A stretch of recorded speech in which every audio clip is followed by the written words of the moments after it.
Hello and welcome to a very special edition of Recharge Wrestling. We're going to be going over the AEW Revolution pay-per-view in fine detail with all the happenings, all the winners, all the losers, and our general opinions of what's happened. As always, guys, please give us a like and subscribe. Really appreciate it. And follow and interact with us on Twitter. So, Fisher, I think you want to kick us off for tonight. Let's get going. Yeah, hi guys. Keeney's here as well, just in case you want to say hello. I was hoping he was back. But yeah, so we'll kick off with the kickoff show, or the buy-in as they call it in AEW. So first match of the night in total was Kris Statlander versus legit Leyla Hirsch, and I thought this was a good way to start the kickoff. You know, we're jumping ahead a little bit in terms of the other women's matches on the night, but I actually thought this might have been the best women's match of the night of the three. I thought it was pretty good for a buy-in match. I was quite impressed. I was a bit surprised at Hirsch winning, actually. I think we all had on our predictions Statlander to win. I think only one person in our whole league, Jack, had Leyla Hirsch to win. So, you know, well done, Jack. Yeah. He didn't win over. We'll get some predictions later. He didn't win overall, but he did get that point. So fair play. He's the only person that predicted Leyla Hirsch, and I'm a Leyla Hirsch fan, so it's probably a surprise I didn't. But I genuinely thought AEW sees more in Statlander based on what I've seen previously. So, but yeah, I thought it was a pretty good match. This nothing like out of the ordinary, but there was a cool Hurricane Rana on the apron. There was Statlander awesome. Did a move like with Leyla Hirsch stood on top of her out the corner. That was really good. I called it an electric chair drop. Yes. I think it might have been the wrong way around. I think you're right. I think it's electric. That was banging. I didn't write the name down. But Excalibur over there. Yeah, you are the Excalibur. I should turn up in a lucha match, shouldn't I? You are the Excalibur of the three of us, really, because you're the moves guy. You're the guy who calls the moves more than anything else. And you're the Shivani Fish. I'll take that. You're the Shivani. I like doing me and Shivani. I guess I'm the Jim Ross. You get your own entrance. Yeah, exactly. It's awesome when he comes out to his own music, and it's like proper. We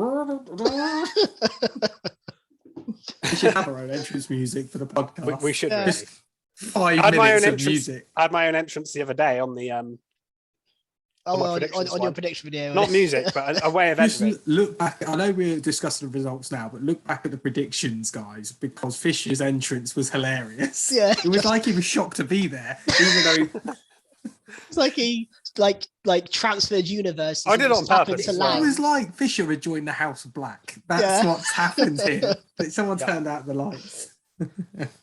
Anyway, let's get back to the match. So it didn't take us long to go off subject, but so yeah, the match was good. I really liked the finish as well. The moonsault off the ropes from Hirsch, and she got the win there. And noticeably as well, it made her the #1 contender.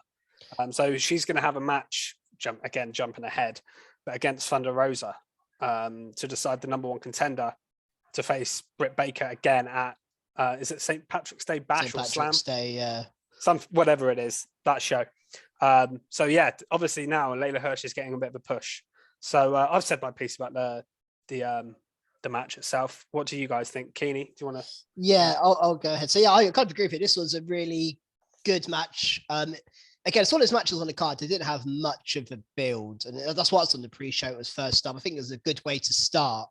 I noticed the crowd was quite empty for this one. There wasn't many people in the arena at this point, but I guess if it's a 4-5 hour show, then people are going to turn up late and probably going to miss a match or so. They don't often put 3 matches on the buy-in as well, so it must have started very early. Yeah, I love that idea though. I must say the buy-in actually put in proper really good matches, because we're used to WWE putting one match on the pre-show. Yeah, and it's one that everyone's like, two at Mania maybe, but and yeah, it's like video packages. But here it was few video packages, mostly wrestling on the pre-show. I think one thing you didn't mention, Fish, with regards to the finish, was Leyla Hirsch got like the ring, the turnbuckle tool. I don't know what it's called, wrench, whatever it's called, and hit Statlander in the face without seeing. So it wasn't a clean win. Yeah, but then got the spinning moonsault, whatever it was, off the ropes, which was a cool Yeah. finish. Yeah, I thought it was cool. And yeah, then I mean, I don't think she's going to beat Thunder Rosa to be the number one contender, but we'll see when that happens. We'll see what happens there on Dynamite on Wednesday. But yeah, I thought this was a good match. Nothing special really here again, but I guess if they're pushing Leyla Hirsch into a number one contenders match, then that was the purpose of this match. So yeah, exactly. Good. What did you think, Rusty? To be honest, there's not too much more for me to add that I haven't already said. That some of the moves were good, but it was an okay match. I wasn't that invested just because we've had no builds to this at all. It sort of came out of nowhere. Well, they have had a bit of a build. Not enough to sort of engross me in what's been going on. And the build they've had is easy to forget. I think it's been very sparse and over a long period of time overshadowed as well, hasn't it?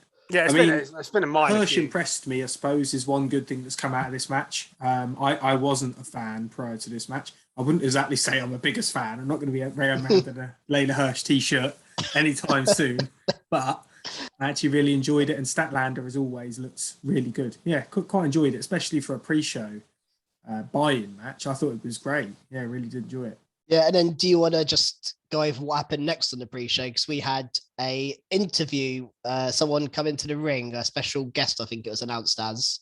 So I got excited here because I heard Kenny Omega's music drop and I thought, no way. And then to be honest, my excitement didn't drop too much when Don Callis came out because I thought, what a knob. Here he is, and he was loving it.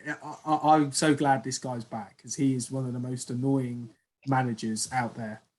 And he basically just bigged up how bad the crowd are for wanting Kenny to come back, and they worked him to the bone. But I don't think it's going to be too long and we're going to see Kenny Omega back. I think we may see a few more of these, of Don Callis winding the crowd up, but eventually the pop is going to be mad when Kenny comes back.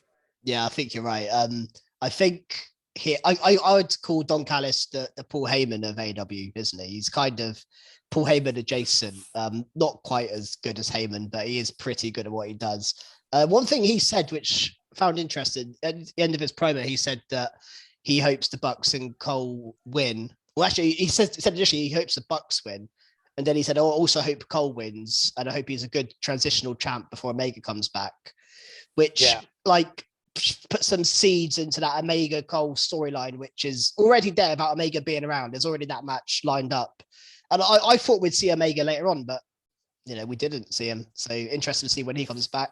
Dangling that little carrot. He's got to be back soon. If they brought Callis back, start doing those promos, it's not going to be too long, I don't think. And I think the right feud, the big first feud should be the Cole feud. I think the next big pay-per-view, I'm not sure which one's next. Is it All Out next, or is it Double or Nothing next? It's Double or Nothing, isn't it? That's Double or Nothing, 29th or something. I've got it written down somewhere. Is it that soon? No, it can't be March. No, not March. Oh, hang on, let me have a look. May probably. May 29th. May 29th. They do it like once a quarter, don't they? Yeah. May 29th. Imagine if it was March. It wouldn't surprise me if that's one of the big matches for. Well, or you could, in what they're like. They like to, build out these storylines for a long period of time. Maybe we have that 6-man tag at a pay-per-view, and then we have Cole Omega at the one after that. They could do this for 6 months easy. That's very true. I want them to really get their teeth into that when that feud starts. And there's some good matches. To go for so long. Yeah. The 6-man will be so good if that tag match was anything to go by. Yes. Which we'll get into later. But let's move on to the next match on the card. And it was our man Hook against QT Marshall. First thing I said was what a pop Hook got here. He really got a big reaction from the crowd. As he does always, really. This is a bigger crowd though, so it's more noticeable. Yeah, no, it is. And this was like his biggest stage yet, and he looked great. He took a lot more offense than I was expecting. QT Marshall did get a bit in on him, which, maybe this is his best opponent to date, if QT Marshall counts as that. But yeah, I was surprised with how much offense he got.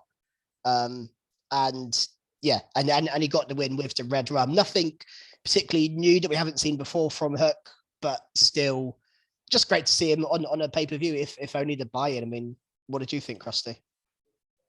Yeah, as always, I love Hook. As you say, he gets the crowd going, and he's just so cool. He doesn't even pop a little smile. You think when he came out to this sort of audience, he just let a little cheeky grin out, but nothing throughout the whole match. He does not show any emotion. It was nice to see him take some offense as well, because as we know, wrestling goes both ways, doesn't it? And it's impressive to do the moves, but also to take the moves. And I thought he looked 100% the whole way through, some really technical suplexes.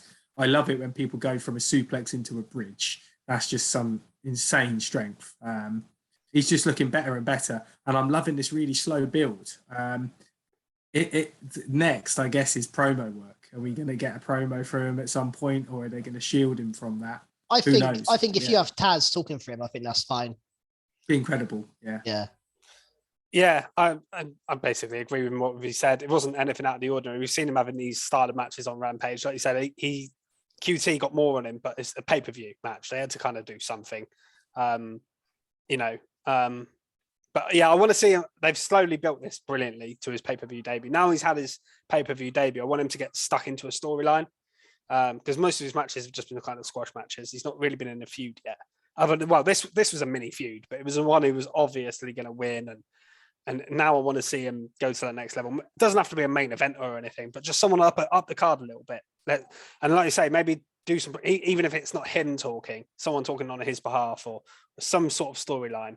I feel like obviously you could do a storyline either with Team Taz or against Team Taz, because he's not really aligned with them at the moment. Doesn't seem. He's always on his own, and he's more booked like a face, and they're like heels. And so I think you could go either way with that. But I would like to see that maybe come up soon, him and Ricky Starks or something. I think I mentioned the other day I'd like to see him do a feud over the FTW title at some point.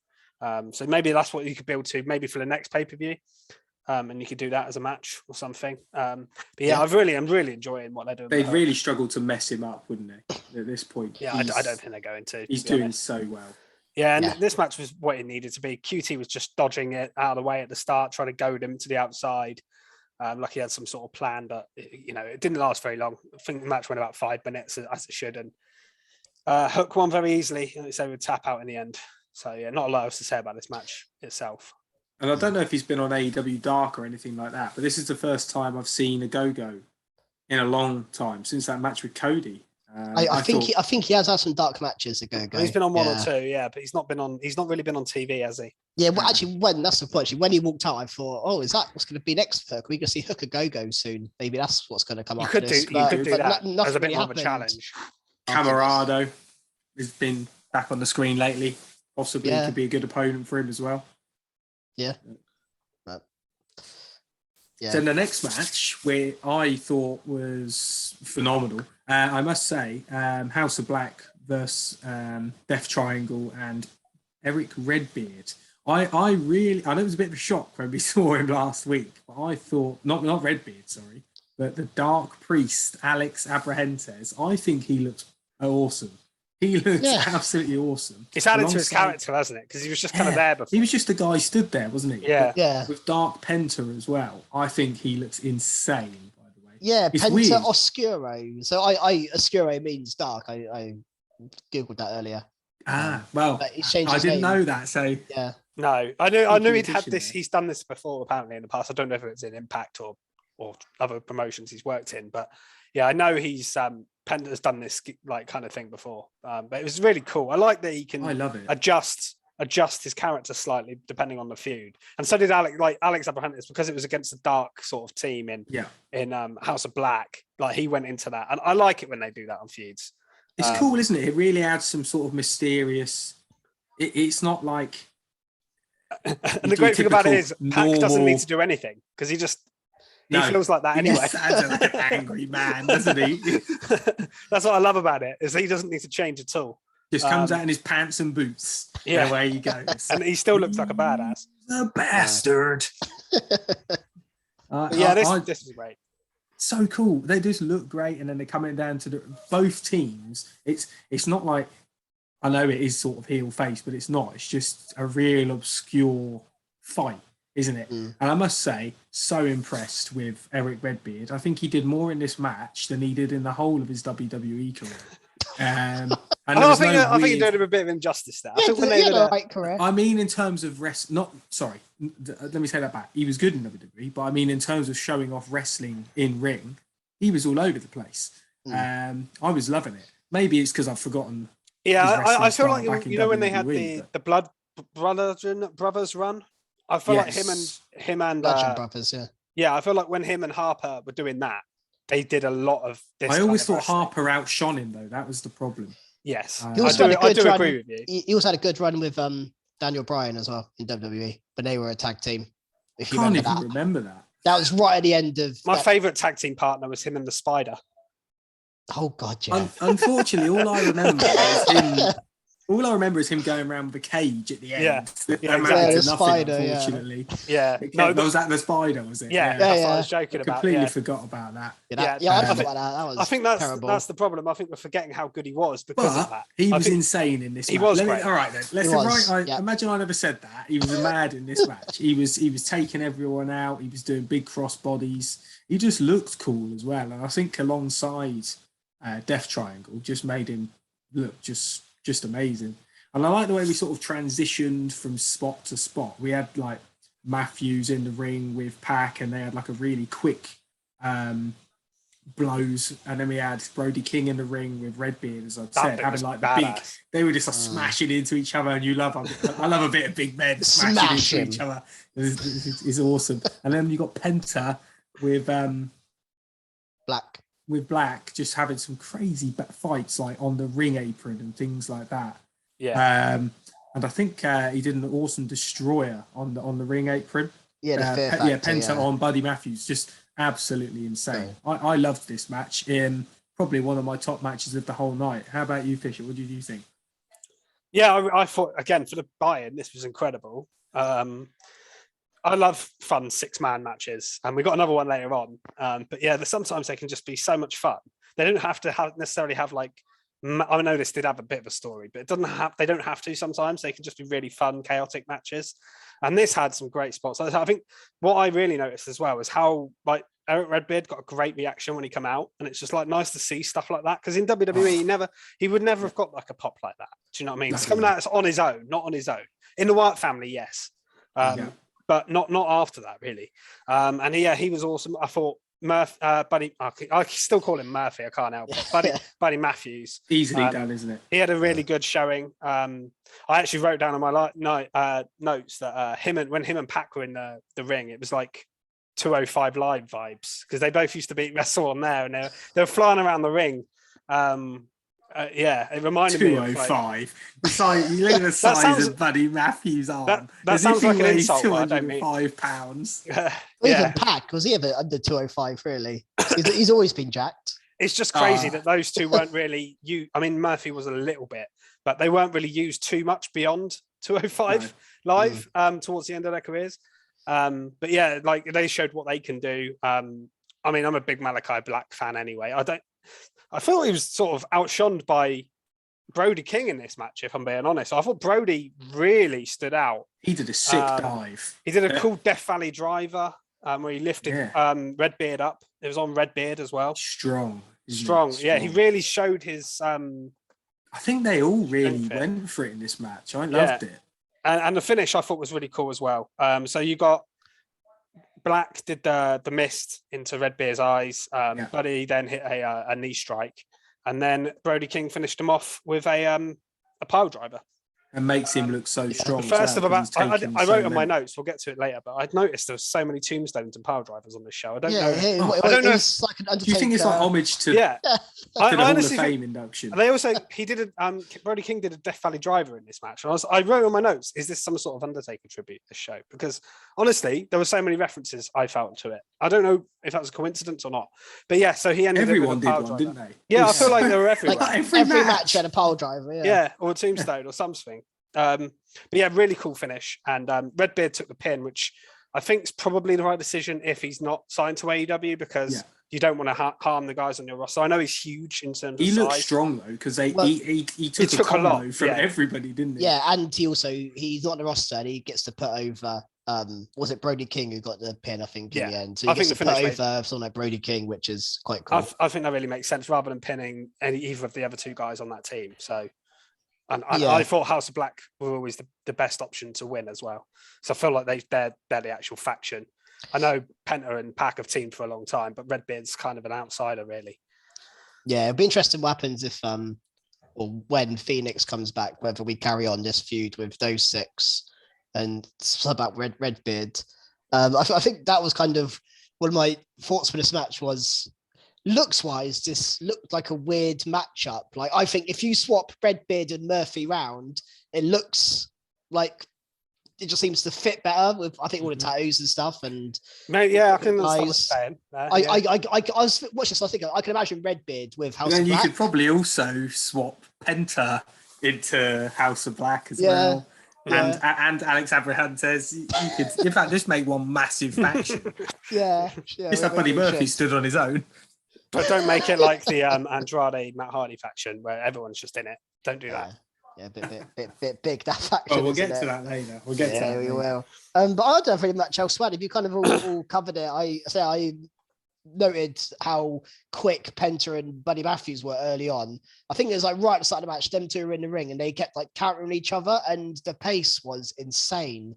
I was like, Jesus, these guys are going fast. These guys can move. And then that was like straight away followed by Brody King and Redbeard, who were just trying to knock each other over. And it had it all, didn't it? Just a strength. Yeah, it was really good. Had it all. Really good match in terms of that. And obviously all these matches go a bit chaotic. I like there's a fear factor on the apron to Black. And he went for the pin, but he wasn't the legal man as well. And then Matthews did like a curb stomp on Penta from like behind. It's not really a curb stomp, but he like put his foot behind his head and stamped him into the mat, which is quite cool. Oh yeah, is that like his finisher, do you think? I think so. It seemed to be. He was kind of like building up to it, wasn't he? Then he did it. So I'm not sure what his finisher. We haven't seen it yet from Matthews, but it looked to be kind of a signature move for him. But yeah, House of Black were the right team to win. And yeah, just looking forward to Phoenix coming back and getting Death Triangle back properly. As much as I thought Redbeard was really good here. Makes me think he's be a better idea to sign than some of their signees recently. Yeah, I'd actually really love him to be on AEW's roster. But like I'm surprised not, because he came for that Brody Lee tribute, and obviously he's got a lot of connections in AEW with Brody Lee's wife who works there, and probably a lot of the Dark Order. He's probably going to be doing a bit of work with Ring of Honor. I was going to say, I would say don't sign, not necessarily sign him for the AEW roster because it's stacked, but if they put him on the Ring of Honor roster, like as a big man on there, that would be awesome. He could probably be champion. Yeah, you could, if you use, I know they're using that as a developmental, but they're going to have some relatively well-known faces on there, surely. So he would be someone cool to use on there, I think. Yeah, no, I agree. And one thing, I know he does it every time, but Penta, when he does the Sierra Mido, he like did it to Pac, and he's like right in his face, like pushing him in his face, and it just that would annoy me. So I can see how it'd like get Pac all riled up. Pac, I mean Matthews. No, was it not to Pac? Pac's on his team. Oh, he's on his team, isn't he? Yeah. Sorry.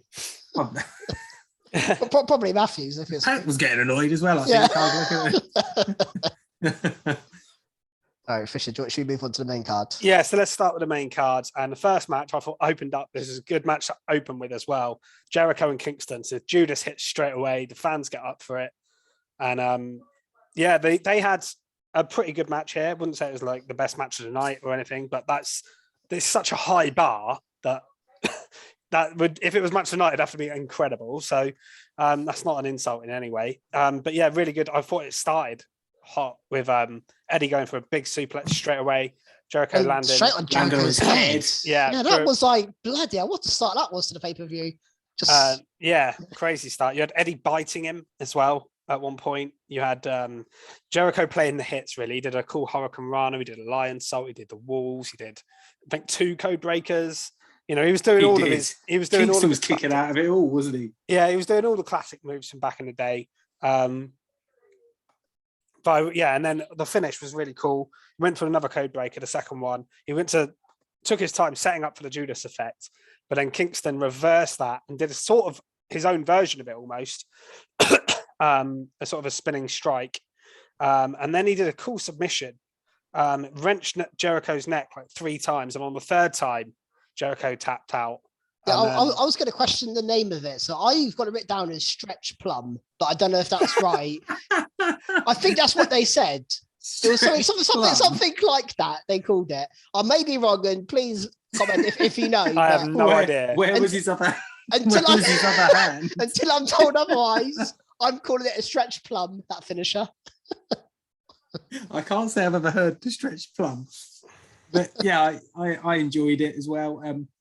I thought it actually exceeded my expectations. I was worried it was going to be really slow, but actually I thought it was brilliant. There was suplexes flying all over the place. Kingston actually landed quite high on his neck as well. Yeah. And I was wondering, did Jericho do that on purpose? When I saw him do that, I thought to get his own back. But Jericho basically spiked himself on his head. It reminded me a bit of Moss. It wasn't Madcap Moss, yeah. wasn't it? The landing. I think sometimes I'm not too keen on the Judas effects as a finisher and things like that, but I think in this match it really worked because they were sort of flying them everywhere, and it's a move you can sort of hit bang out of nowhere. But no, I think the right man won. Kingston needed it, didn't he? We all said that in our prediction. Yeah, and he was kind of in tears, wasn't he? At the end, you could see him like I think there was like a shot of when the referee announced he won. His face, he looked genuinely like moved by it. He looked pretty emotional, and I think the only thing, as we mentioned, Jet, is he went to shake Jericho's hand at the end, and Jericho refused it. Yeah, he teased through it, didn't he? Is that the heel turn confirmed by Jericho? It's been on its way, I think, Jericho's heel turn, and I think this is probably it because the crowd were big. There was even a point in the Sun match actually where the fans were chanting "Let's go, Eddie," and Jericho gave him all the middle finger. Don't know if you guys saw that. So I think Jericho's turning heel. Kingston's definitely a face of women. His reaction was big. And yeah, I thought that ending was Jericho confirming he's heel. Maybe we're getting more here, but I don't really think they need to go again. I think this is Kingston's moment. I don't think they need to go again, but who knows what's next. One thing I was a little bit surprised by, and I wrote in my notes, was there was no involvement of Santana and Ortiz here. Kind of expected them, after what we saw in Dynamite, I kind of expected them to get involved in the match, but I didn't mind that they didn't.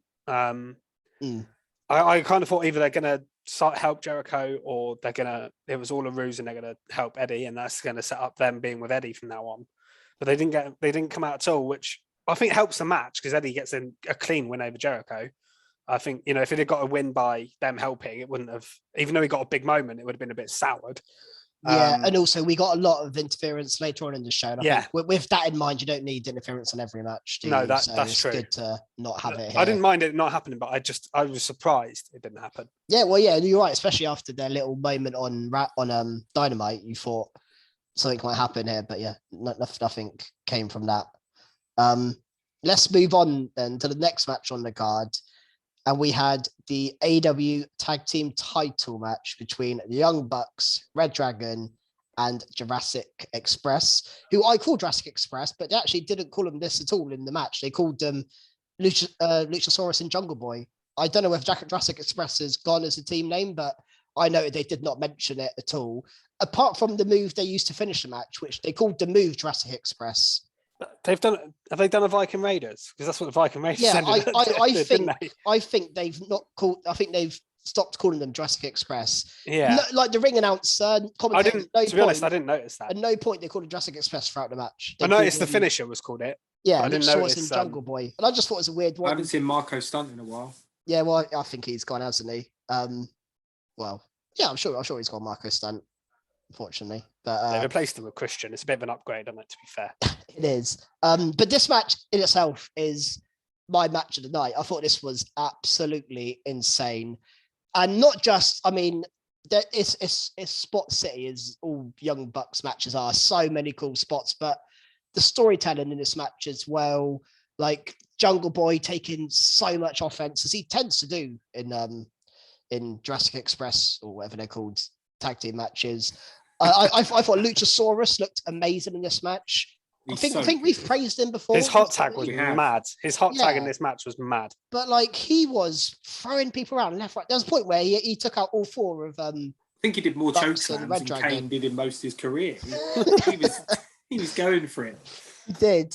And yeah, such a great match. And the finish as well, the kind of like flipping Luchasaurus flipping Jackson.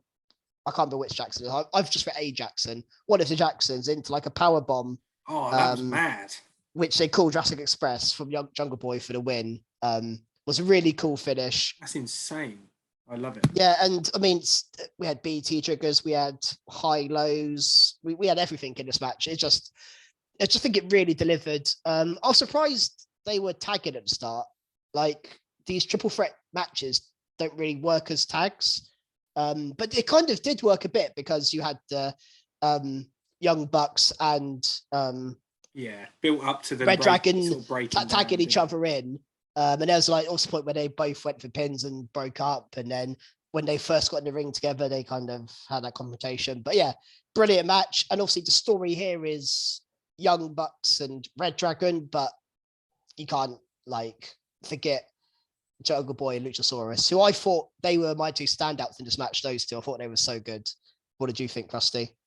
I completely agree. And like you said about Luchasaurus, he's so impressive. I mean, he does a standing moonsault, which is just incredible. A guy of that size, and then followed up by like really powerful choke slams. He's just so athletic. I really enjoy it. And one thing I did note down, that these three, I called them three proper tag teams. So there was tandem offenses from all three teams. Obviously, we know the Young Bucks are insane. The finisher that you just mentioned from Jurassic Express is just incredible. I had to rewind to watch that move. It was so cool. I absolutely loved it. And reDRagon with the high-lows and things like that. This was just a perfectly booked match. The teams were all incredible, thoroughly enjoyable. The pace was just amazing. And I can't wait to see, well, one, who Jurassic Express are going to go on to face and feud with down the line. Is it going to be jumping ahead a bit, Mox and Danielson maybe? I could see that possibly being an absolute fire match. And then reDRagon and Young Bucks is just going to be a really long feud, I think, that's just going to be absolutely insane. Yep. But yeah, really enjoyed it. Fisher? Yeah, I mean, I haven't got too much to add. I mean, you kind of covered it all there, but yeah, really enjoyed it. I don't know if it was my match of the night. There's 2 or 3 other options. Like there was so many good matches on this card, but it was insanely good. And I love the build of the tension between reDRagon and Young Bucks. You know, they were talking, they were communicating across the thing. You could actually hear them a lot in this match, which I quite liked. And they were sort of, you know, that wasn't part of the deal and all this kind of stuff. And they're talking about the agreement.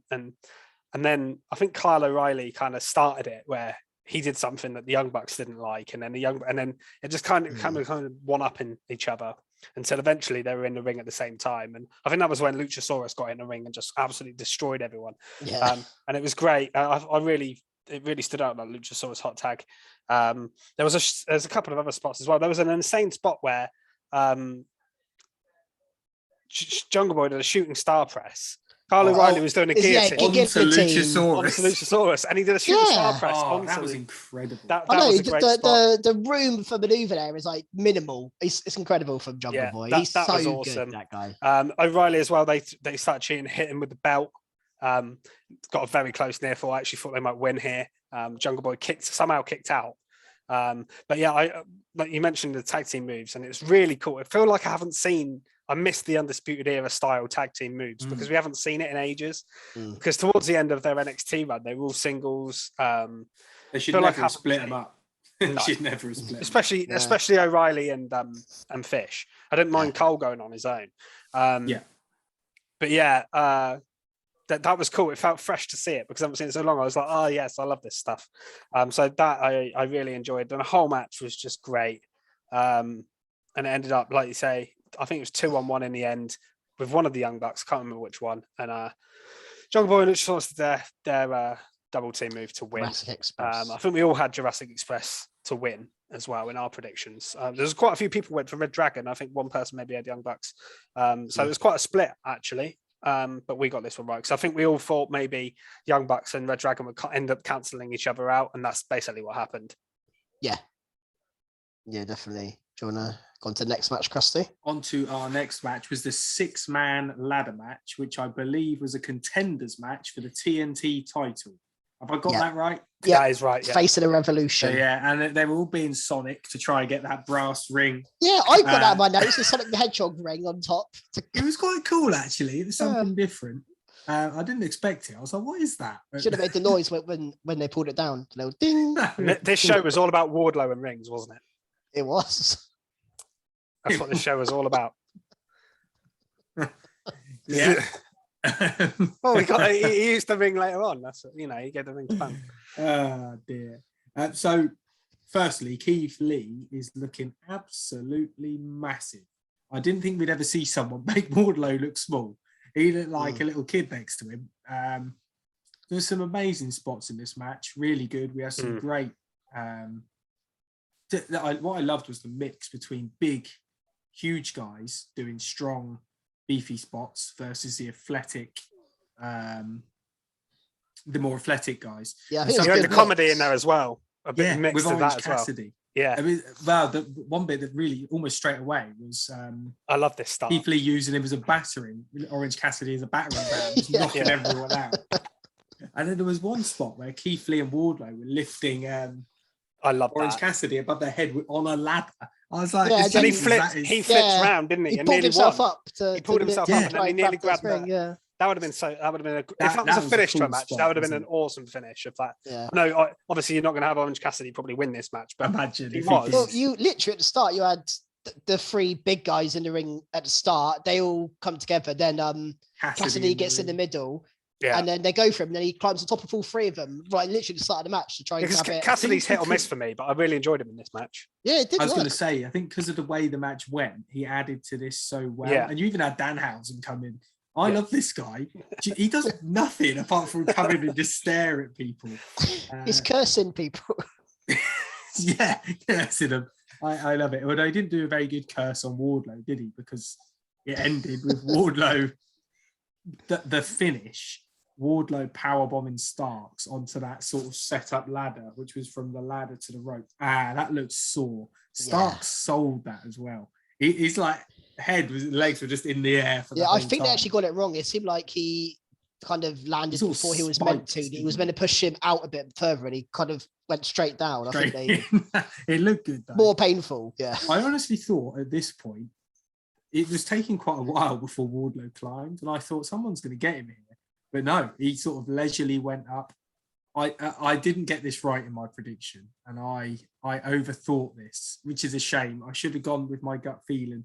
However, I was so chuffed because I love Wardlow and I've liked him for a long, long time, and I'm glad he's finally getting this push. But like I said, everyone looked brilliant. Big guys in the ring smashing into each other. I thought Will Hobbs was a real MVP of this match. Really enjoyed him. What did you think, Keane? Yeah, I agree. I actually think my MVP for this match was maybe Christian. I thought he was really good. Like for someone, He's literally a ladder match master. yeah, isn't he? someone that when I he like they got kept like mentioning he only got added to the match on Friday. I was like, oh, it's kind of like an afterthought. He's in the match, but I thought he had a really good show in. He did the spear on Hobbs into the corner, onto a ladder. There's also a really cool spot where Starks like jumped through the ladder.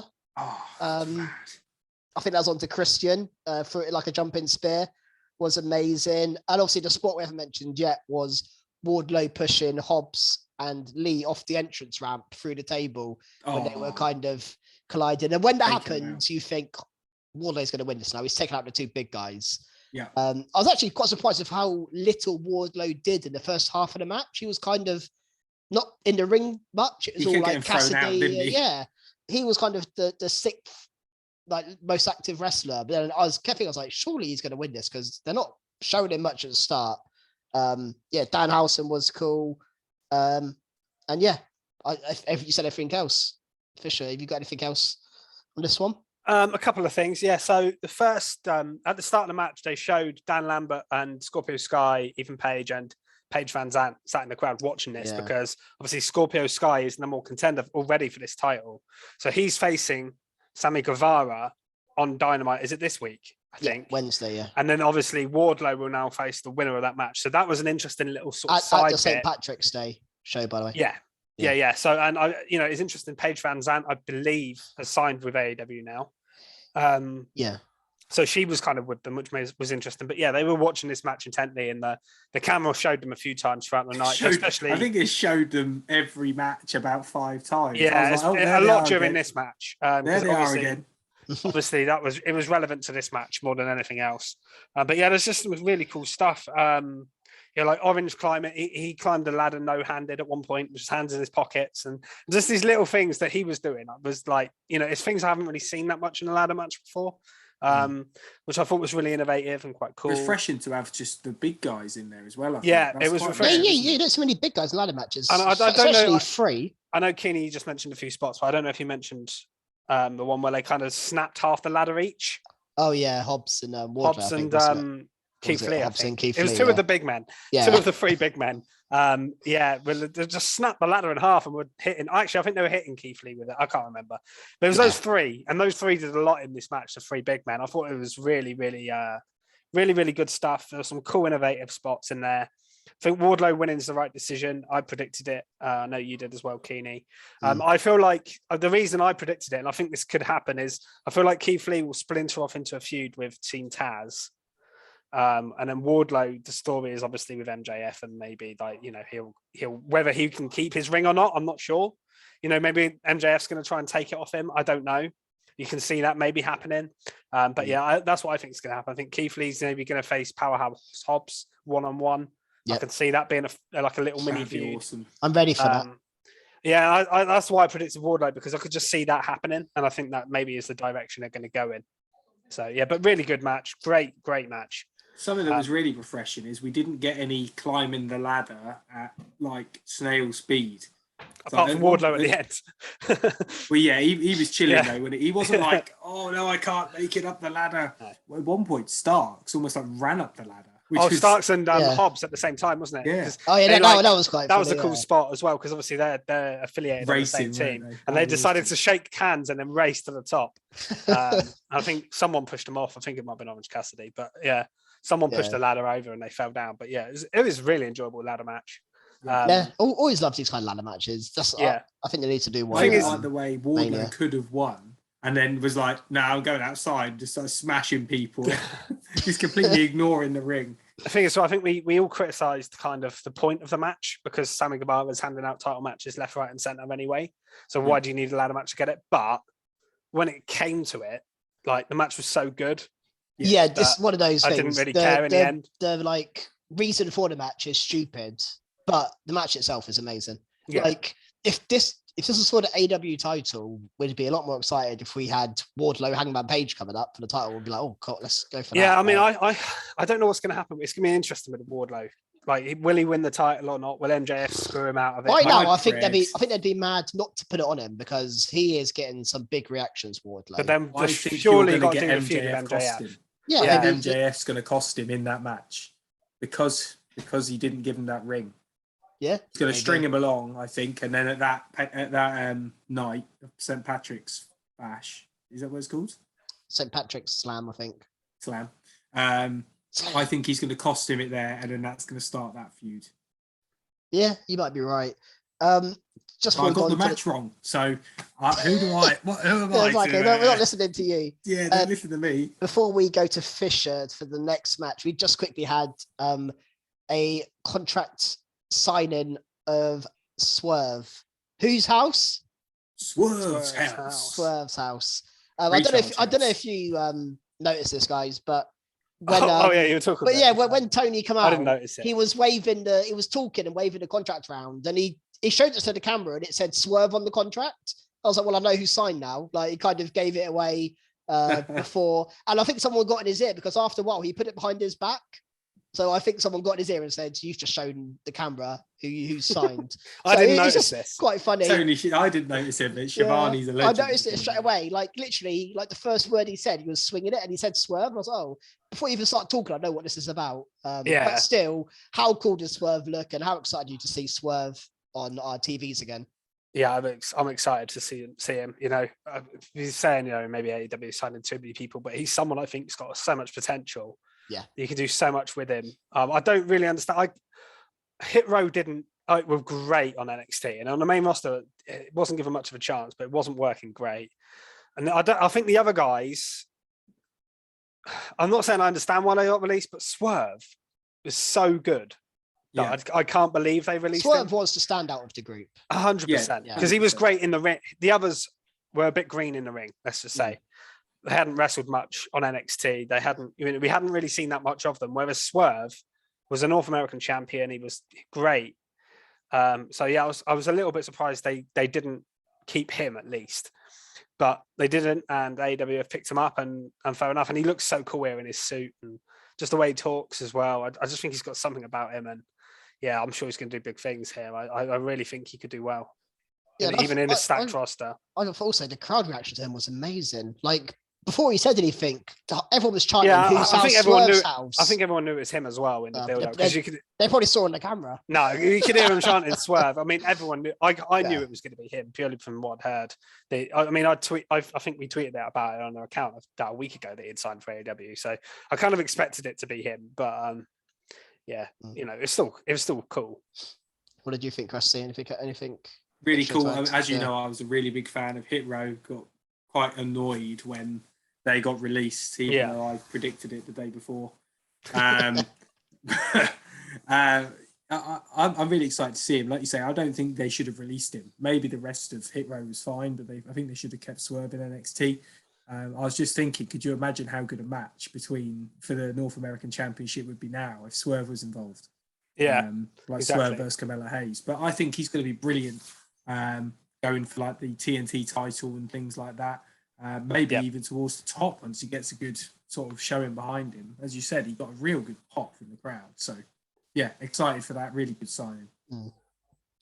Yeah. Do you want to go through the next match, Fish? Yeah, so the next match on the card was Ty Conti versus Jade Cargill for the TBS title. Didn't have loads of notes on this. I thought the entrances were really cool here. They did some special entrances, which I didn't expect.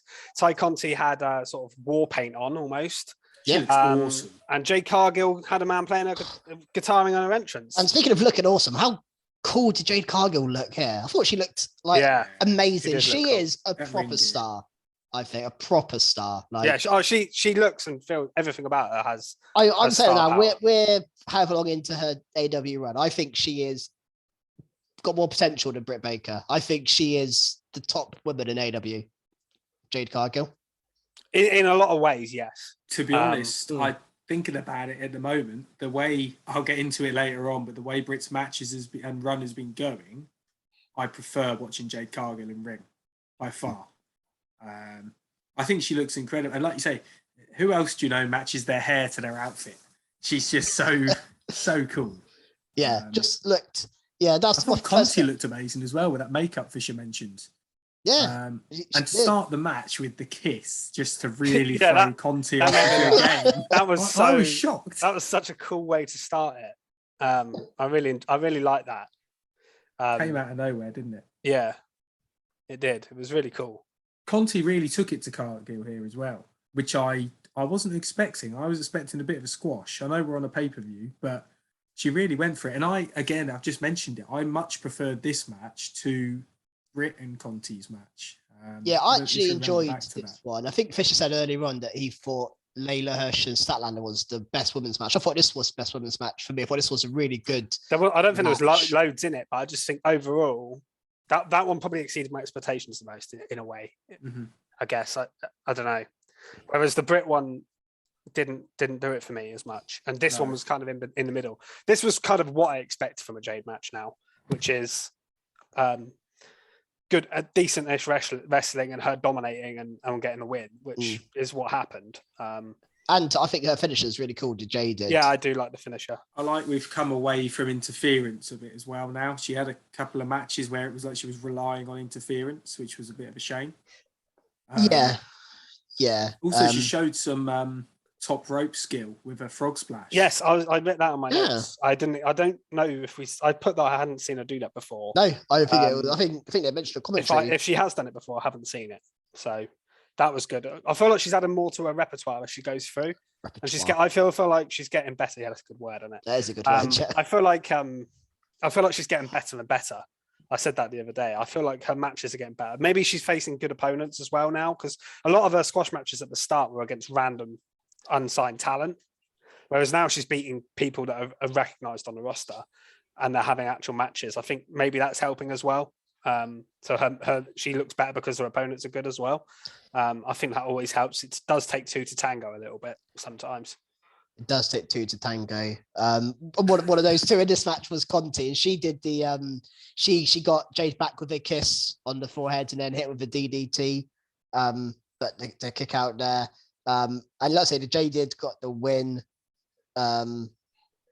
which now leaves her 29-0. I think the only other thing worth noting is Conti did like a sort of flip off the top rope onto Mark Sterling.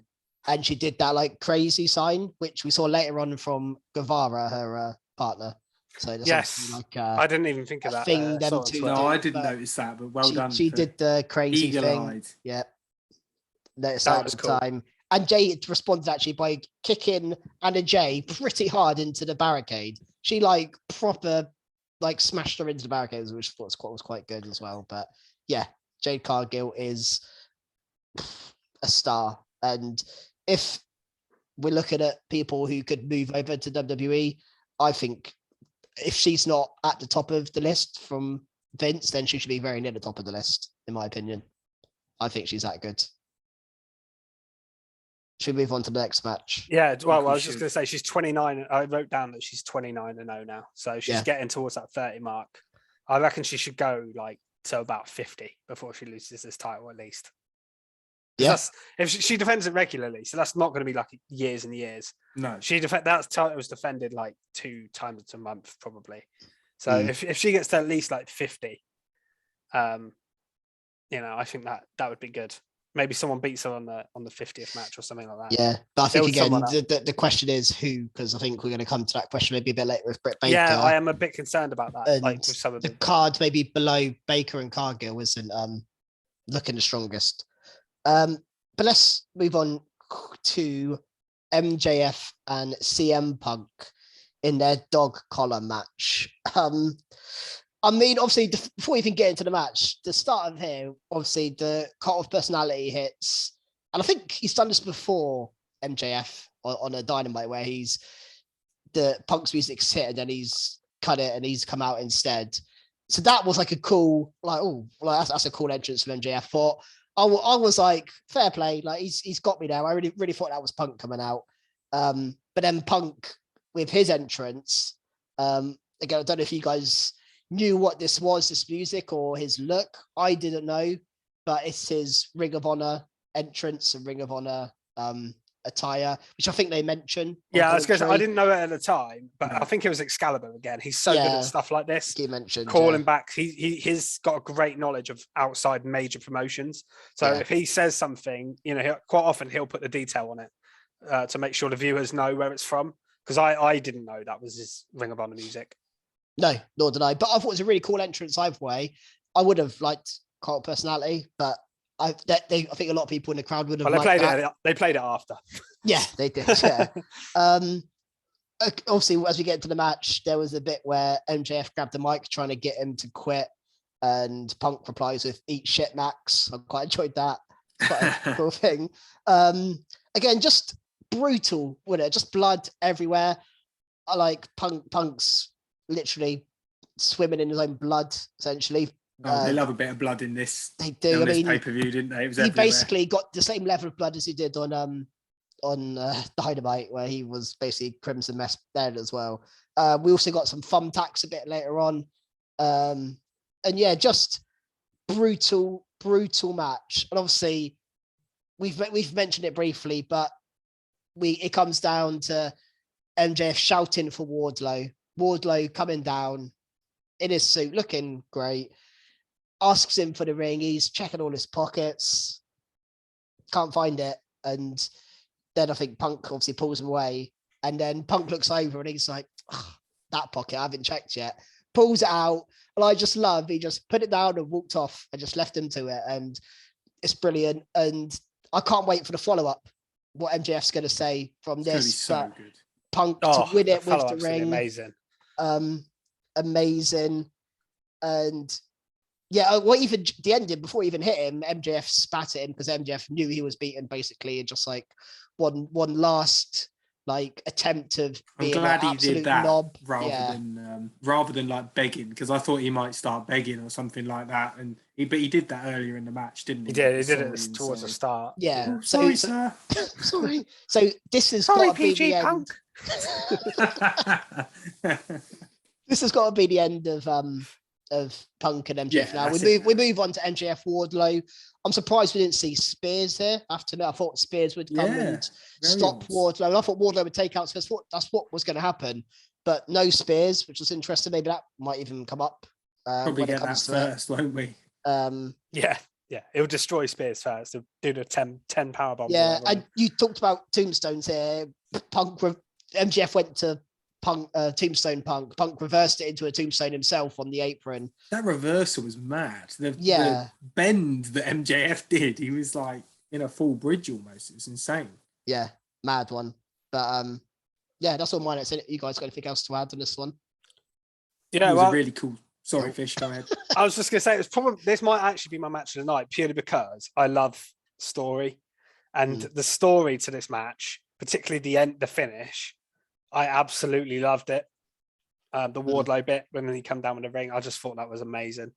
It's been building to it for so long, and this has been my favorite feud in wrestling since, especially the last sort of month or so. I think it's been amazing. There was a period where like they did the first promo, which is incredible. Then they couldn't top it for a bit, and I was like, this might just drag, but they've pulled it back round to be amazing. And yeah, I just loved it. I mean, not always these sort of bloody type of matches are not always my cup of tea, but it wasn't so, because it wasn't crazy spot fest with like weapons used all the time. Screwdrivers or anything. There was lots of good actual wrestling in it. I know there was the thumbtack. I don't mind thumbtack spot. I thought it was thumbtack spot, particularly with the when MJF fell onto them. I thought that was really well done. So I thought his face was like yeah. And didn't I can't remember which one of them crawled over for a pin and was like crawling through the thumbtacks, which was quite MJF, cool. I think. Yeah, that's like to show how much they needed this win to like crawl over thumbtacks to try and get the win. Yeah, great storytelling, wasn't it? I know, the superplex, MJF superplex Punk onto the thumbtacks, which was mad. Yeah, and I think even the ref had a thumbtack in his hand at one point. Yeah, he did. He went for the count and got a thumbtack in his hand. But there was some great spots with MJF whipping Punk with the chain. That mark on his back. Yeah, that was early on. That was like 2 minutes into the match as well. Yeah. Proper chain as well. That is almost instantly. You had MJF literally being choked by as he was trying to run away. Although it's a little bit silly. It's like you're in a dog collar match, he tries to run away. So hang on a minute. I think you're attached by the neck, but then he was choking him, kind of symbolic because it was what was happening to Punk on Dynamite. I liked it. I really did love it, and I think the way they did the win was so clever to set up that Wardlow feud that we're so longing for, and also giving Punk the win because I think he needed it. This has been too savage a beating on Punk to have him then lose. It would have been. I think Punk may well move on to a really big feud as well after this. Maybe he goes for the title next because he's only lost like one match, hasn't he, to MJF the first time. Did we all have Punk in predictions? I think every single person did, which is weird. Oh, really? Okay, that's interesting. Yeah, which is weird because you'd thought somebody maybe go for MJF, but I think everybody said CM Punk to win this. Fair enough then. Which actually surprised me. But yeah, we all did, certainly. But yeah, I've already said, but I absolutely love this match. It's my favorite. I think it was my favorite match. Just the ending, I loved it. Yeah, really sold it. So on to our next match, Thunder Rosa versus Britt Baker. D.M.D. I mean, to be honest, it's sad because I think I'm looking forward to these matches more than they're actually selling, which is a bit of a shame because I was so excited for this. The match was good in terms of some of the spots. We had an awesome avalanche air raid crash, and Thunder Rosa looked like a beast because she was kicking out of everything. She kicked out of a stomp. She managed to wriggle out of the lockjaw and actually tried to put a lockjaw on Britt Baker, which I thought was a really clever spot. The only issue I had here was first, I think Hayter and Rosa on the outside are starting to hinder Britt's matches because they almost stop and slow the match down and focus on that so much that I think when we go back to matches she had previous to them both hanging around with her, they were a lot quicker pace, and it was all about Britt's in-ring wrestling rather than constant interference. I feel we get too much here, and the fact that she needed, I think, 3 referee distractions with Thunder Rosa either pinning or tapping her out, it just makes her look really weak. And you put her in the ring with someone without interference, it's almost like, how can she win? Because I can't remember the last time she won clean. I honestly can't. But thinking back to the other Thunder Rosa Britt Baker match, even though she lost, she looked incredible. But the win again was Thunder Rosa sort of attacking the outside interference with a huge spear through the ropes, which was insane. Yeah. I absolutely loved that. She flew. But then as she rolled back into a pretty standard sort of finish, rolled back into the ring, and then Britt managed to get the stomp on her. I almost thought it was Seth Rollins, to be honest, the way this went down. Love the curb stomp. But yeah, I agree with you. I think this match itself was fine, but that's all it is. It's just a fine match. And for a match that I think didn't deliver in terms of build for what it could have done, I don't think it delivered in ring either. I think there's a bigger storyline here. I think this is happening again at the St. Patrick's Slam show. And maybe Thunder Rosa wins the belt there. I don't know, because that's actually the 1-year anniversary of their Lights Out match as well. So there is something to that. But this one, yeah, I mean, the ref interferences, there was a tombstone pile driver. Speaking of the night of tombstones, Rosa did one to Baker, and Red Bull distracted the ref. Would have been obviously the ref counted to like 7. The crowd counted to like 7, and that was it. And she had her in the straight jacket, Rosa, and Baker tapped out, but again the ref was down. So yeah, too many interferences here. I want to see Rebel and Baker go at it, but maybe that's best with the belt not around. But who knows? But again, we said this earlier. Who knows who's going to beat Jade Cargill? Who's going to beat Thunder Rosa? Because right now there isn't actually a obvious person to beat any of them. There's no one really built up to do that. Thunder Rosa was the one. She's lost here.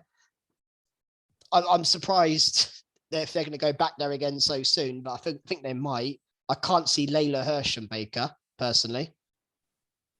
But yeah, they just need to start building up the undercard a bit more. I think maybe they need to break away Hayter and maybe get Hayter to face Britt for the title. I think that would be quite a cool angle to go for.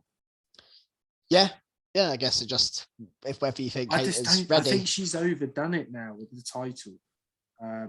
Because some of her matches I've not quite enjoyed as much as I used to, and compared to other women's matches. I can't help but compare it as well to WWE. The standard just hasn't quite been there. I think Cargill's match versus Conti was far better. Like you said, it's just a shame because I think both competitors are absolutely incredible, and I just don't think it quite showed them off. I'd have loved Thunder Rosa to win. But yeah, it is what it is. Exactly. You got anything else to Fish?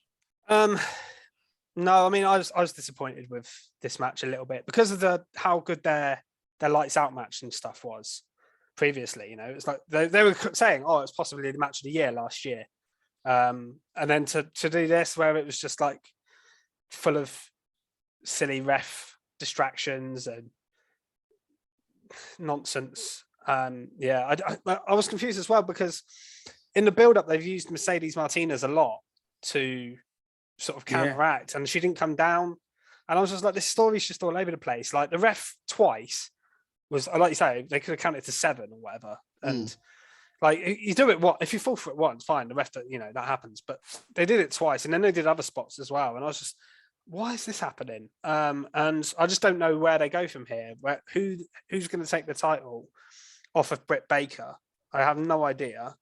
I saw someone actually say, I mean, I kind of understand where they're coming from. I saw someone say, is Britt Baker starting to become like the Charlotte Flair of AEW? As in, like, she's almost too dominant and like too overbooked at the moment, and just being used. It's like she's the only one they care about. I think Jade as well comes into that. Luckily, there's a second title. If there wasn't a second title, I'd be even more sort of critical of it. Because the women are having good matches, and but I just don't know. Like, I feel like Britt's gone beating everybody she can beat. I know you could still do the Rosa match again, and she may well end up beating her, and I think they may well do that. But I don't understand what they do. If they're going to do that, why didn't they just didn't do it here, to be honest. So yeah, it's just the match was the wrestling itself was fine here. I had no complaints over Baker or Rosa's performance, but I feel like they really didn't deliver here. This is the only match on the card I was a little bit disappointed by.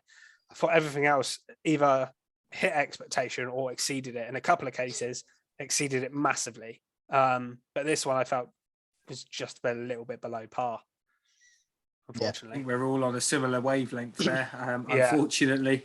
Yeah. A bit of a shame, but it was a good match, just the constant interference. If you'd have taken that out, it probably would have been a different story. But then again, you couldn't have had Thunder Rosa. She'd have had to have won with that, the way it went. Yeah. Or just have one interference rather than 4 or 5. Yeah. But Fish, do you want to go on to the next one? Yeah, so let's start the next Far one. more positive, I think. Yeah, absolutely. Oh, we forgot to mention, I don't think you guys mentioned a new belt design, actually. No, I didn't even notice the belt design. No, the women's belts, they've got a different belt. I thought it was so much better. Okay. Much nicer belt. Yeah, didn't even notice that. Yeah. Well, that was an important thing we missed, yeah. Yeah, I thought we better mention that. I thought the belt looked so much cooler, the new one. Amongst all my notes, I missed that. Yeah, and we'll move on to the next one. So the next match, this is where things got really interesting. So we had Bryan Danielson versus Jon Moxley, and they just put on, as you'd expect, a great wrestling match. I knew what this was going to be. They've talked about the violence and bleeding in the build-up, and they just basically beat each other up. It was like a fight. Brilliantly done. Two great wrestlers, 2 main event stars as well. So it had a big match feel about it. Bryan was being quite cocky at the start, doing his sort of warm-up things and stuff, and just being a bit... Love his jumping jacks. Yeah, I find them really funny. That kind of stuff.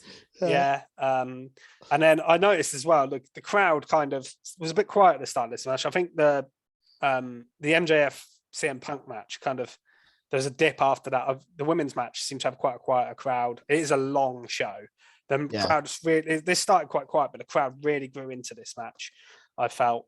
I love the bit they were both on the floor striking each other. The only thing I thought was a little bit odd was the finish. I was so confused when they showed the replay a couple of times. I finally realized what happened. When I first watched it, I was like, "What? Mox didn't win there." I was so confused by that pin. Yeah, I think what they were going for was obviously Danielson had the triangle sleeper on him, and Moxley turned it into a pin, and Danielson wasn't prepared to let go, and it cost him the win. I think that's what they were going for, but it wasn't clear. I think that's. It was very clever, but it was a bit. The angle of the camera, I think, didn't help. Yeah, and also when they showed it on the replay, it was a bit better. Moxley's foot hit the rope as well by accident. I think it was just not the best finish. I mean, there was a great headbutt. I just want to say quickly outside the ring where they both cut open from it, where it looked like they actually clashed heads. I don't know whether they meant to. They probably both were like, let's actually headbutt each other here. Let's just go for it, because it looked brutal. And like compared to Punk's blood, where that looked like red face paint, here the blood looked legit. I felt. Yeah, it was a real wrestling school for the evening. It was a real wrestling school, I think, from two of the best, wasn't it? And that's what they're going for, aren't they, with the gimmick and what they're trying to sort of lead to. And so adding on from that, so after the match, Bryan's pissed because he didn't think he had lost, and he pushes the ref. And I was like, oh, okay, so we're going to get sort of fired up Bryan, and then he just attacks Moxley afterwards. And I was thinking, okay, this is cool. What's gonna happen? Are they still going to end up teaming up? Then William Regal just marches out, like no music, nothing, just comes out. And I was like, oh my god, Regal's here, and he just gets in the ring, looks at him, gets in Mox's face, slaps him. Goes over to Bryan, slaps him. I was like, this is incredible. And then just brings them together. And yeah, it looks like we're getting sort of Regal heading up this faction, which I think is the perfect person. Amazing. Because you're put in a faction that's trying to train up the next generation, make people better. Because Regal even said himself, let's get, sort yourself out and we can turn this place around, or something like that, he said. As in, we can train these people to wrestle how we want them to wrestle. And yeah, having the guy who was the sort of brains behind NXT for the last decade or more, has brought through so many people in WWE and that have ended up in AEW as well, and worked with so many people, including Mox and Bryan themselves. It's just the absolute perfect person for this role. Sometimes when they bring managers in and they really miscast it, but and that goes not just in AEW, that can go across the board. Sometimes I'm like, well, that doesn't really fit there. You know what I mean? But here, I mean, you couldn't get a more perfect. You literally couldn't get a more perfect person to head up the faction if that's what they're going to do. Yeah, well, you mentioned about Regal being the perfect guy. I just think it's really interesting that this AW started with the Wednesday Night Wars, and we now have from NXT the GM Regal. We had the champ Adam Cole, the tag champs are in AW. They've just Keith Lee, the North American champ, probably basically all the champs under GM from when they were rivals are now with AEW. I mean, we've spoke a lot about the WWE releases and some of them make sense, some of them we don't know. William Regal is the worst one. If there's one person they should not have released, it's William Regal. A big loss for WWE and AEW. Not only have they had to sign him because of how great he is, but they've cast him in the perfect role, I think. Well, not just casting as well. They've obviously got him on screen, but also his backstage presence is going to be amazing. He's really going to bring the company on. He's going to have some great ideas. And he's been in WWE for probably, 30 years, something like that. Yeah, there's about 20, 25 years. So this is a big he's got a wealth of knowledge that he can bring over. He's going to have the good stuff, the bad stuff. I think it's an amazing signing. Going back to the match as well, some of the I said about it being like a wrestling school, some of the reversals they were doing, like there was a suicida where, they firstly missed a couple, but then reversed it. Like Mox almost caught Danielson in the air, and then they just started beating down on each other. Something I don't think I've really seen. I just thought it was so good. It really did not let me down, this match. Really enjoyed it. And with that amazing surprise at the end, something we wasn't expecting. Yeah, I thought if I could, I thought I was 10 out of 10 on excitement levels for Danielson and Mox as a tag team. I'm now on like 11, 12 out of 10 because William Regal in the mix is like, my God. I can't wait for a promo. Oh, I can't wait because they're gonna try and recruit young wrestlers as well, aren't they, into that group? Like, I can't wait. I think Daniel Garcia is perfect for this group. Oh, I've just thought of something. It's random and unlikely, but could you imagine if Samoa Joe joined? Oh my God! And join that faction.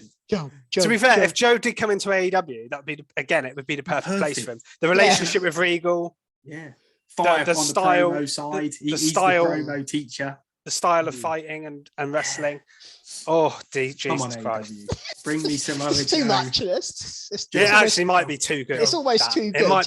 That might be too good. Because if you had those three on the same team, like they shouldn't lose ever. Like legitimately, he'd be incredible for someone to go and coach in Ring of Honor as well. Be interesting to see, with the Ring of Honor, because I think I don't think it was confirmed or whatever, but Tony Khan's going to book Ring of Honor. So it's not also this. They're going to continue matches, and interested to see what he does with who he puts on Ring of Honor, how he books it, whether he does cross promotions. It's going to be interesting to see what he does. And yeah, I can't, that's a bit of a side, but I can't wait for this. And Danielson and Mox have to be tag champs at some point because they're too good not to be tag champs. I can't wait to see them maybe do proper tag team moves, and we mentioned that with the triple threat tag team match, how great those teams were as teams. If these guys can do great work as a team and have a run as tag champs, I think it could be insane. I really think it could. And also, you wouldn't miss them from the top of the card because top of the card is so stacked. You can take Danielson and Mox out of it. Don't really know if we need him in the tag division either. But yeah, I mean, it's going to be so good. Yeah, I don't know if they'll go into the tag division. I can see them training a tag team to go into the tag division and training a woman to go into the women's division, training someone for the TNT. Do you know what I mean? That kind of thing. I think they should do that rather than necessarily be tag team champions themselves. Obviously, they'll probably have tag team matches and 6-man matches. But yeah, I don't know. Whatever happens, I think it's going to be exciting. Yeah. So it really is. You think Regal's going to wrestle that 6-man match? No, I was on about when they recruit someone. Oh, when they recruit I wasn't on about Regal. Oh. God, no. No, Regal's not wrestling, is he? No.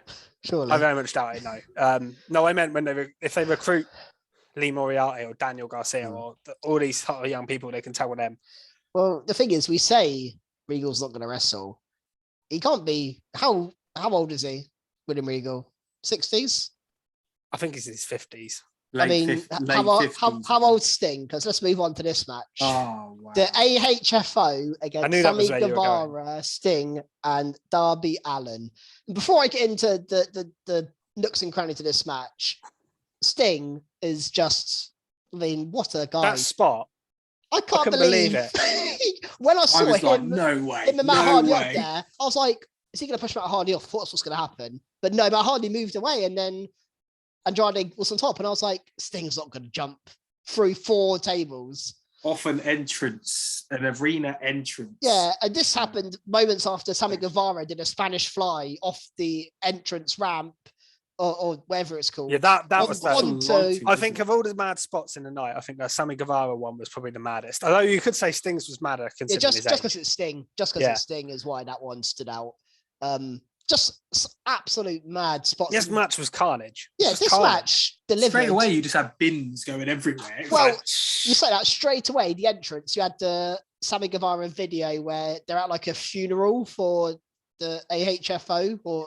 and then the car flies in and he gets out of the car and he coffin drops like one of the funeral directors. It's a really weird, but standard Darby Allin video. But then he walks down to the ring and you've got Sammy and Sting walking and he flies into the ring, takes out Andrade.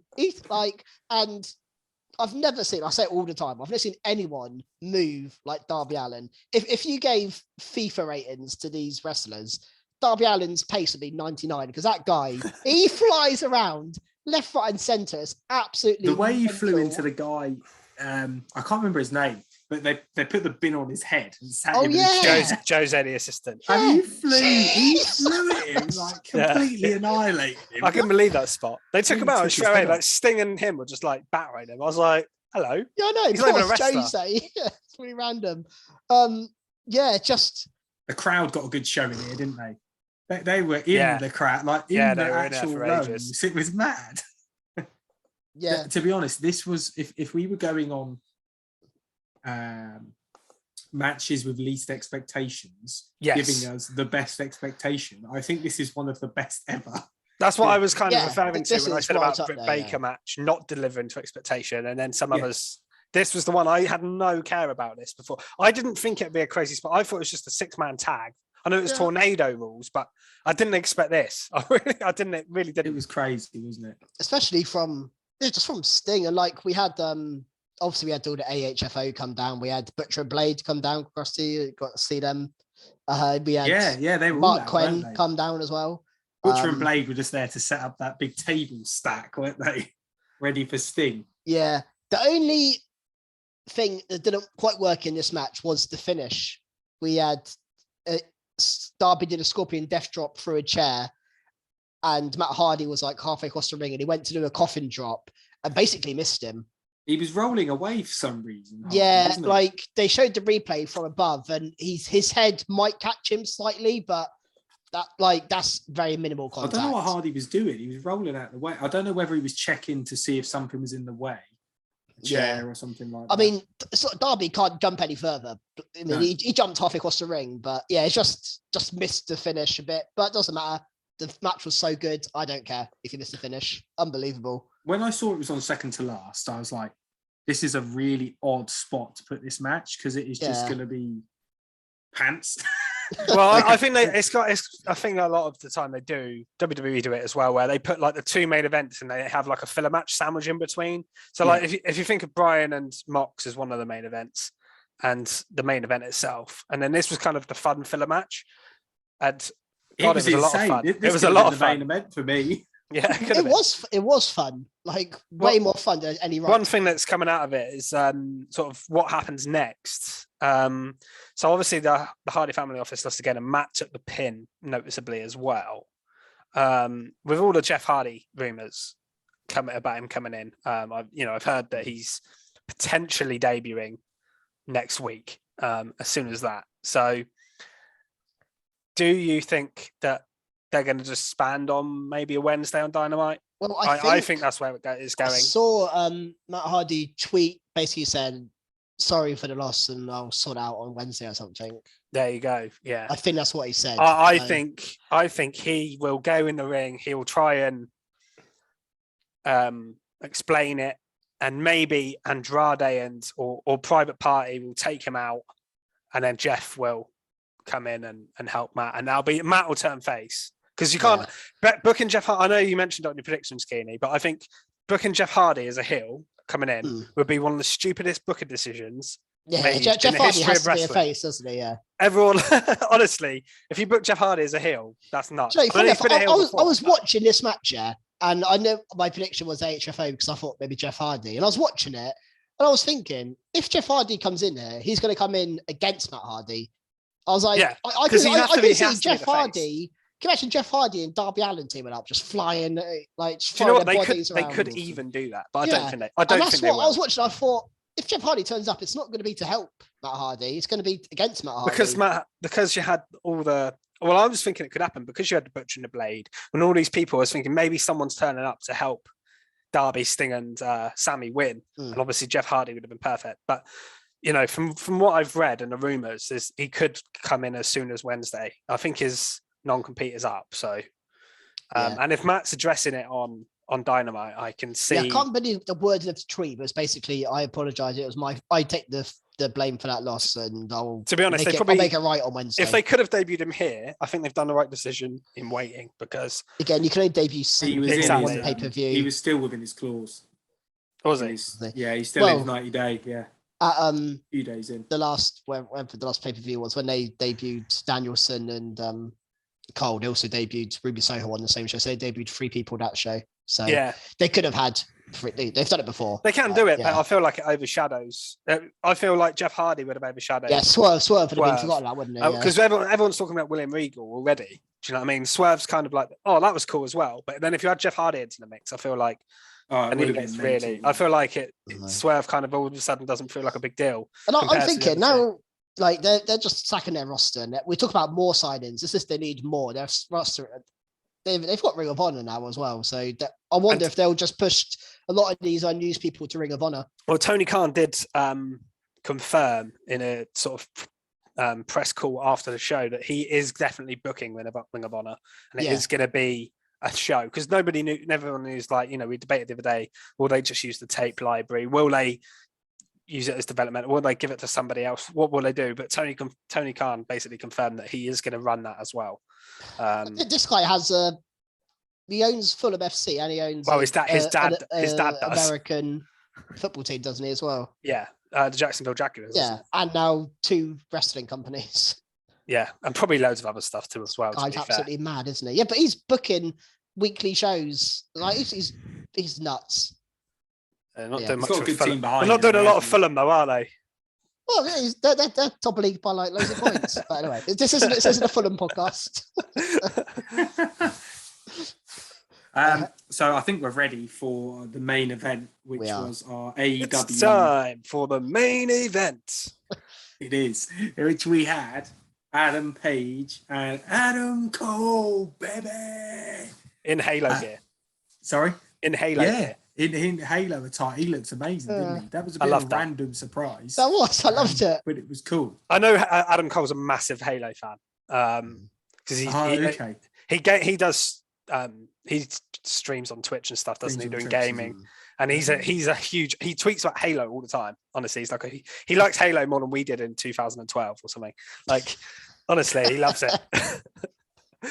He's awesome, isn't he? And this, although the build hasn't been too long for this, it did feel like a big deal.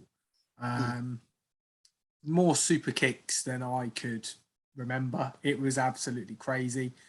Some really good spots. An amazing spot from Adam Cole where Hangman went for a moonsault and the timing was perfect. Adam Cole caught him with a super kick while he was upside down, which was We've seen Cole do this incredible. numerous times and always get it spot on. His timing on stuff like that is ridiculous. He is I think there was one perfect, on isn't Alistair Black in NXT. Alistair Black did a moonsault when he caught him on the chin.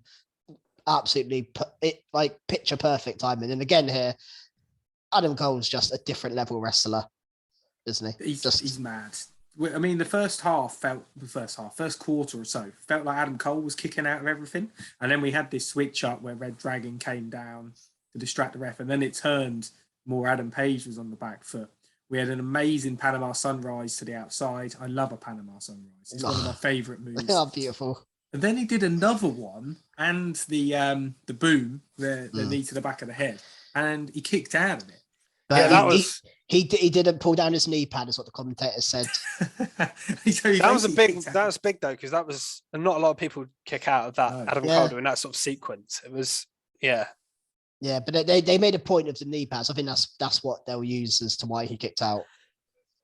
But it was cool to have lots of kickouts. You really didn't know when this was going to end. Similar, I guess, to Omega Page, where it was like, who's going to win here? Because they were kicking out absolutely everything.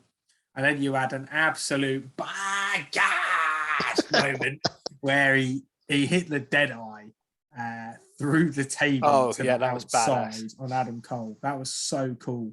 And then you ended up with Dark Order everywhere, reDRagon, there was fights everywhere. That's the way they got them out.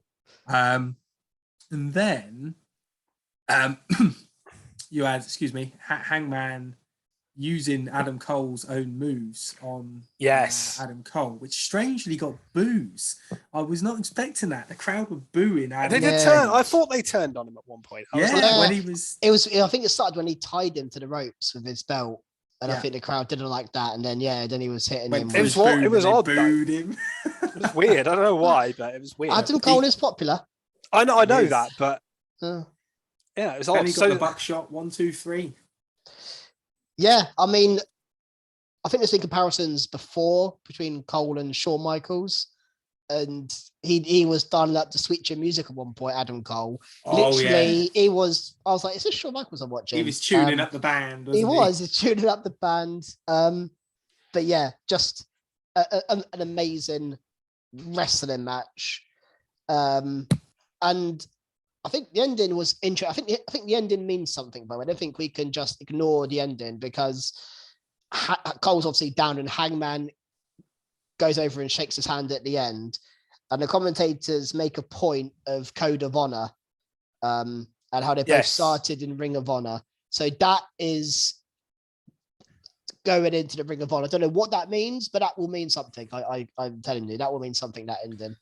I think they're going to use this a lot. They're going to use, obviously they did it with Punk's music. I think they're going to use a lot of Ring of Honor references, and I think they're going to do Ring of Honor. I think they're kind of introducing Code of Honor, and maybe with the Danielson Moxley way of doing things, there's going to be dishonor and then dishonor. Like I watched Sacrifice, the Impact pay-per-view, and there's Ring of Honor have invaded Impact, and there's the Honor No More over there, and that's kind of what they're doing there a bit. And I think maybe that's what they're going to introduce here to. It wouldn't surprise me as well. Like that. Yeah, but I've got nothing else to add to that. Just brilliant match. And I think Cole moves on to Omega. Same, yeah. I've got a couple of other things. I just want to talk about the crowd during this match. Made me laugh quite a lot. Oh, yeah. With their chant saying, let's go Adam. Yeah, that was because they're both called Adam. And yeah, there was a few other things they said as well. The crowd were great in this match. They woke back up. I think it is a long old show. That is my only slight criticism of these shows. Well, I think that's why they put that match on before this, because that last match was like, that was like a shot of bloody adrenaline into the arm. That last everyone match. got going. Woke everyone up. I was like, whoa, and then into this match. Yeah. Well, one thing I think that did of the overall show was very strange. I thought for such a long, big pay-per-view, there's no title changes. No. Not one, which I think it should have just got Britt Baker to lose. And I think we would have been okay.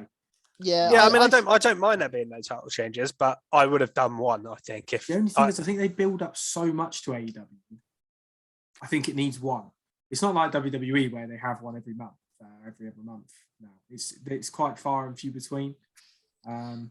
It's still right if all your champions all your champions had only just won the belts, then I'd say, keep them. But I think Britt was the right time for her to drop it. Yeah, to be honest, that's the main thing I'm angling for. That was this. Yeah, and even the tag belts could have changed, but I'm fine with it staying with Jurassic Express. I personally think storyline wise, I think they did the right decision with all the belts. I don't think the tag belts should have changed because of the storyline. I don't think the tag belt should. It's just that women's title. And I think obviously the other stuff all agree on. I think the women's one, I think it's fine not changing. I said it in my predictions. I don't think they built up big enough. I just don't think this was the time for Baker. Didn't feel like the time Baker was going to lose to me.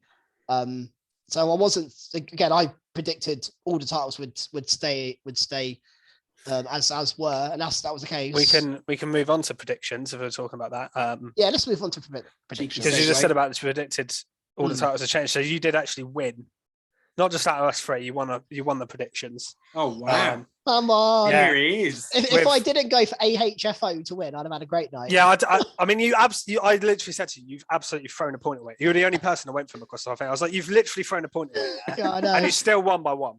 So did anyone go for Leyla Hirsch, by the way? Yeah, I said that earlier. It's just Jack. Oh yeah, just Jack. Yeah. I even congratulated him. Yeah.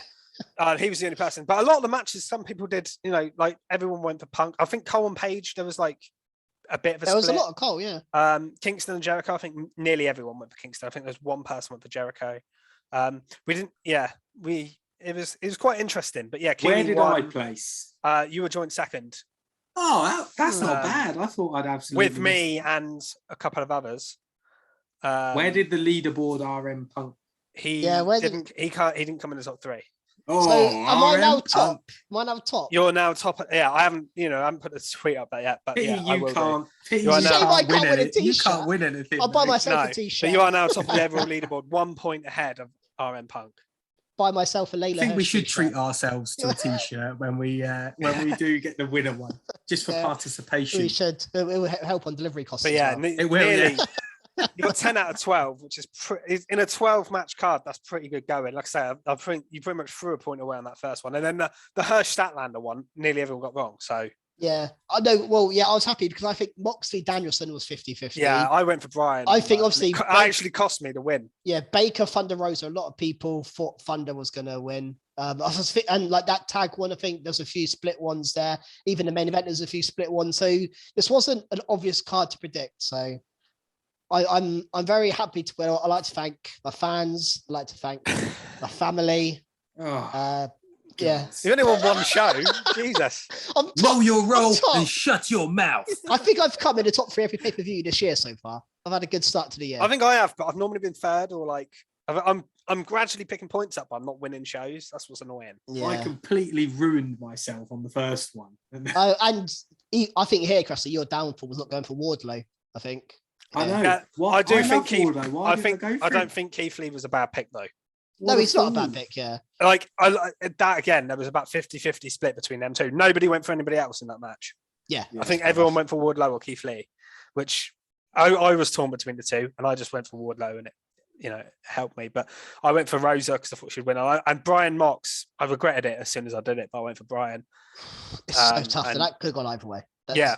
That was a proper 50-50. If the camera angle was different.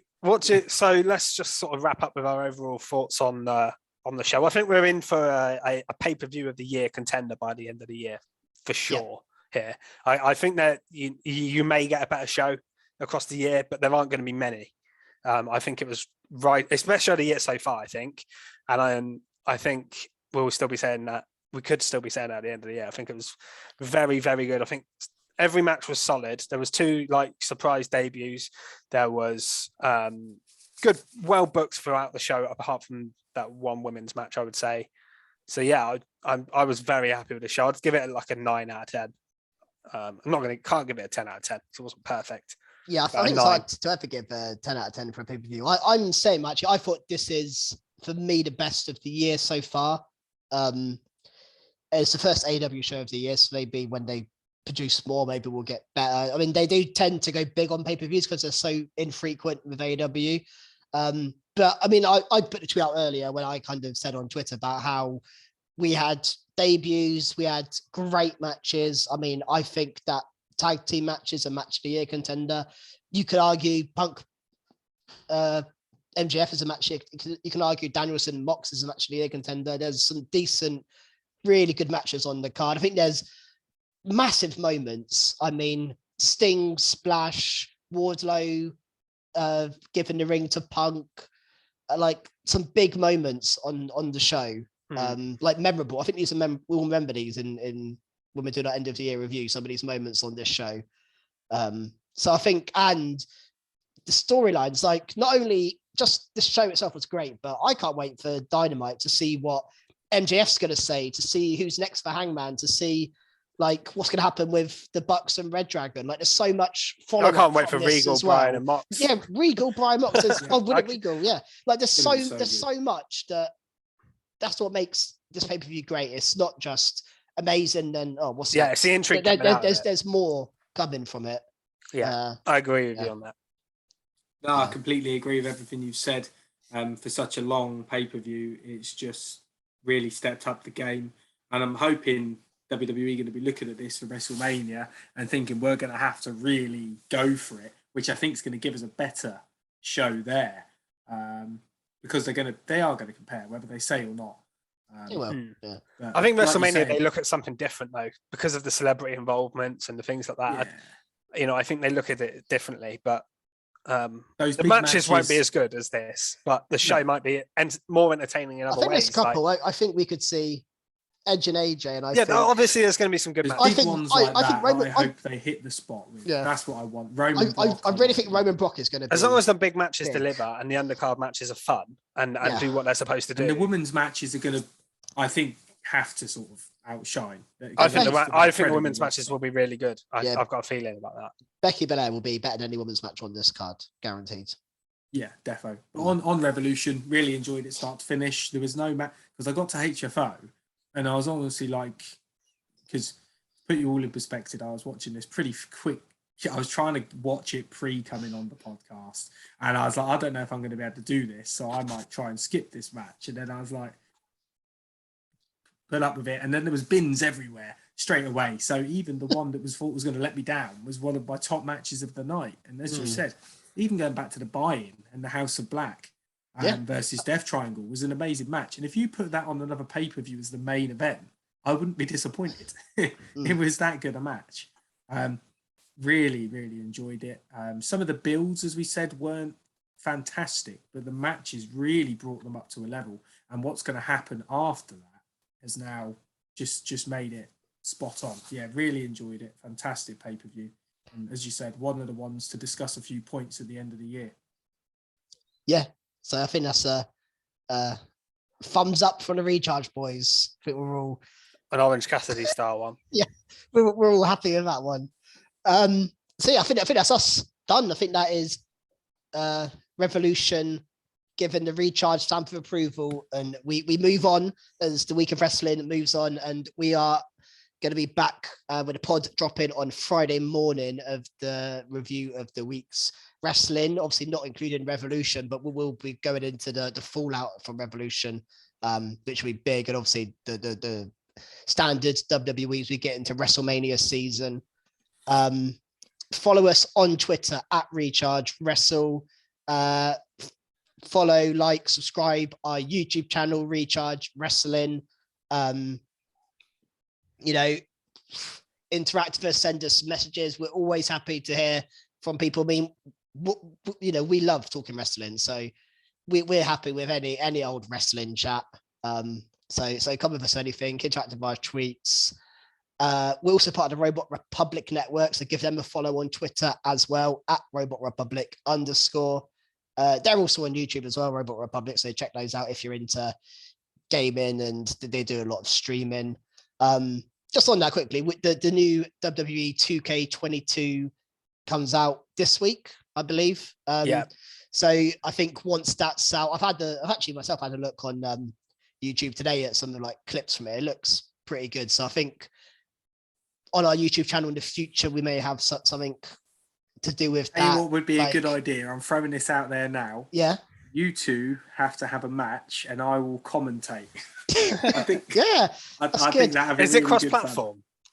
I'm not sure. Possibly. I looked at the. I think it might be. I looked at the GM mode. That looks really interesting, by the way. I think that's a really cool idea. I've seen other people have I've seen some channels that are doing like GM mode against each other. Yeah, I think that maybe that'd be a cool recharge GM mode competition. I think that could be a cool thing, awesome. Cool thing to do. So keep your eyes if you're in it. And obviously we're always up for suggestions. So if you have anything to suggest, you want to see us do, you want to hear us talk about, ask us questions for the podcast. Exactly. We're always looking to do more specials. Also, we do these pay-per-view ones, but we did one a while back about draft, and we're gonna do ones in the future. Maybe an AEW draft is gonna be one we'll look at in the future as well. But yeah, that's enough from us for this week. We're going to go and quickly plug in Recharge for Friday morning's pod, and we will see you then. Goodbye. Bye.